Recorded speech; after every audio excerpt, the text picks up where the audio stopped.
Recently एक बार shopping करते हुए मेरी नज़र एक बुक के टाइटल पे पड़ी। बुक का टाइटल था the life changing magic of tidying up. मेरे लिए बहुत ही अमेजिंग सा टाइटल था कि क्या चीज़ों को ऑर्गेनाइज करने के ऊपर भी कोई बुक लिखता है क्या। लेकिन फिर मुझे लगा मुझे ये बुक खरीद लेनी चाहिए। लेकिन इस बुक ने मेरे स्टफ़ को ऑर्गेनाइज करने का नज़रिया बिल्कुल भी चेंज कर दिया। ये बुक इतनी इंटरेस्टिंग है कि मैंने इसे 2 दिन में फिनिश किया। टाइम के साथ साथ हम बहुत सा ऐसा स्टफ़ कलेक्ट कर लेते हैं जिसका हमको पता भी नहीं चलता, और कुछ सामान तो हम सिर्फ रखा ही रखा रहता और कभी यूज़ ही नहीं होता है।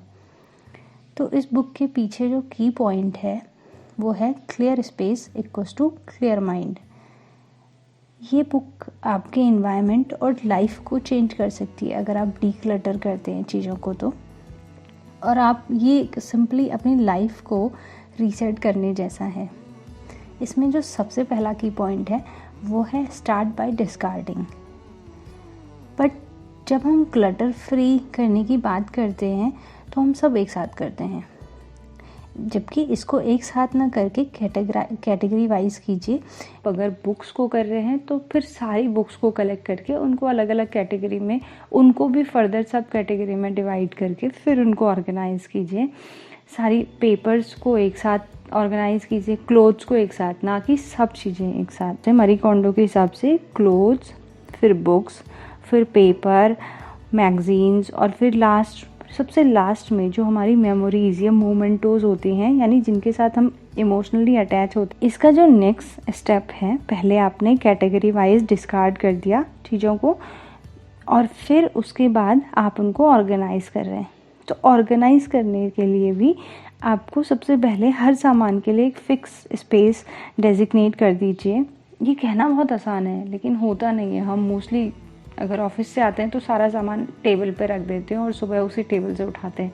लेकिन ऑर्गेनाइज करना एक आर्ट है एक तरीके से, और एक हैबिट है कि जहाँ आपने हर चीज़ को, इवन आपका वॉच, आपका सेल फोन, आपका लैपटॉप, आपका बैग, वो एक प्रॉपर स्पेस पे आपने उसको रखा है और डेली आप उसको उस पे रखते हैं। ठीक है।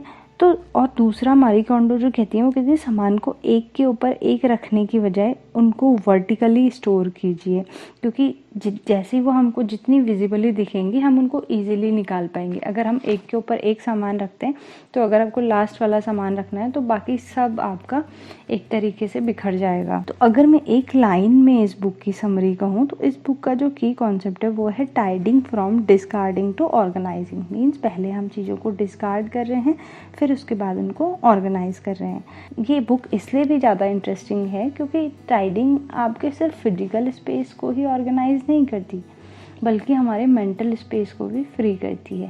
कहने को तो बहुत सरल है घर को टाइडी रखना, पर फिर भी घर में जाने अनजाने बहुत सारा ऐसा सामान हो जाता है जिसको हम फॉर सम डे या कभी फ्यूचर में यूज़ करेंगे करके बहुत सारा स्टफ कलेक्ट कर लेते हैं।